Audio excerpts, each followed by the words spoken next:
Today, I want to take some time to talk to you about a subject that keeps coming up. So I'm going to slow this down a little bit and give you some step-by-step things that I hope you'll be able to take away and give a try if you find yourself in this situation.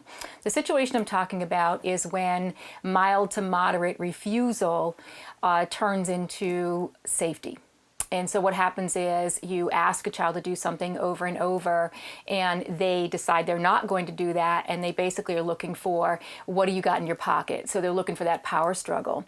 And so we don't want to give them that power struggle, but we may run into a situation where the refusal escalates, and now we're worried about, will it become a safety issue? And I'm going to use an example today that comes up a lot right now, and that's the wearing of the mask. All right, so we all know that the wearing of the mask is essential right now for a lot of our schools that are back face to face. Even if you're back for a short amount of time, we have these protocols that we must put into place.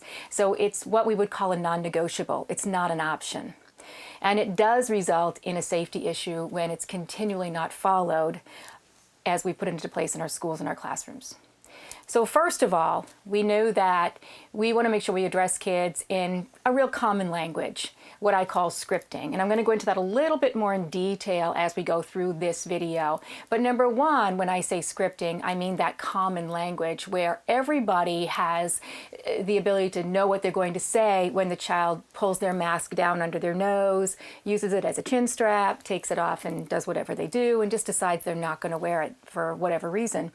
And we all know that we just want to walk over to the child within a distance and say, hey, mask up.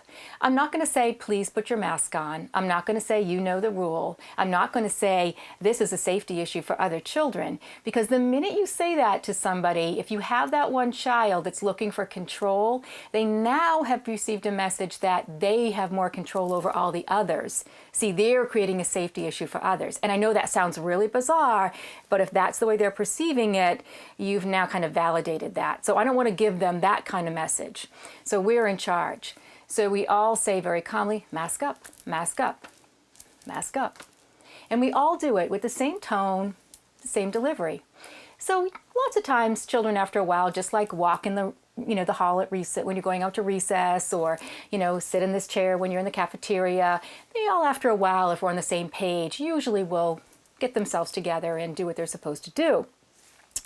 But then we'll have that one child that may, even though we say mask up, and we're very nice about it, and we don't get excited and we don't engage in the power struggle, who will just push it that little bit. You know what I'm talking about.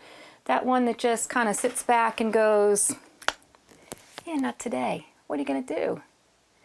So you may go over and say, remember, mask up. And then what happens when they just out and out refuse? And they may even decide they're going to refuse with a little expletive or a little, no thank you, ma'am or sir. But it really doesn't sound like that. They use different words. And that's when they're really looking to see, can they get into you? Can they push that button? Do they still have the control? This is where it gets hard, super hard. Because here's where I have to actually sometimes turn my back a little bit, take a breath, put a space between my thought and action, and I got to maintain my poker face. And I get a little more stern and I say, mask up. And then I turn on my heel, paying no attention to whatever expletive might have flown out of their mouth or what they may have called me at that moment. Does it make it okay that they did that? Absolutely not. And I'll deal with that one-on-one at another time.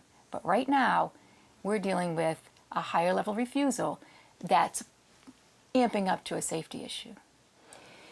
So let's now talk about what happens when that continues. So as we wind this whole picture up, let's reflect back. The first part of it was, we all have common language, mask up. We don't have to say, please put your mask on. Don't you know it's a safety? We don't have to say that. We don't send a message. We just all have the same language. We get that child who pushes the button and even escalates it with a little bit of disrespect on the side. See, that's what I call the refusal cake that's kind of frosted in disrespect. Don't eat it, all right? Just don't do that, all right? Spit it out, okay, and have a plan in place. You got to have a protocol. See, what those kids need is they need to know that something's going to happen. It's going to happen every time. That's the directive cue, and follow through every time. So you got to depend on if you need to call for help. It's going to be there with a directive cue, but it happens every time.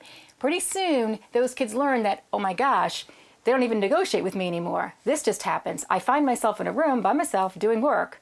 Then I have to get a detention or a lunch break or something with the teacher whom this started with, and I got to talk to them. If I like that, that's where it might work really good for you. If they don't like that, they're going to avoid that. But it happens every single time.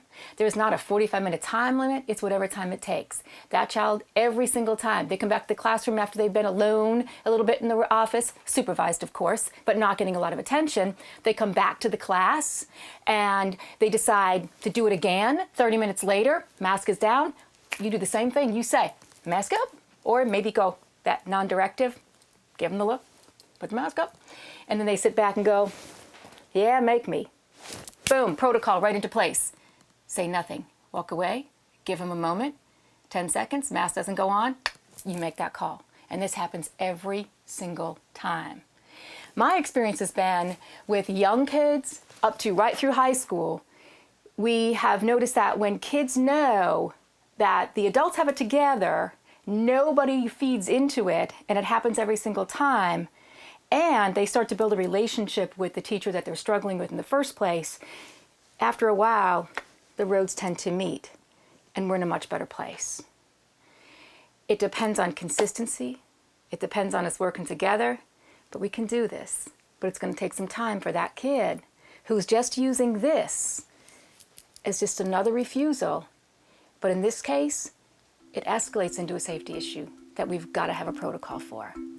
Thanks for watching, and I hope you found this video helpful. If you did, make sure to like and subscribe so you never miss another video. I speak and consult on school behavior, and I love to help districts solve some of these problems. See you next time.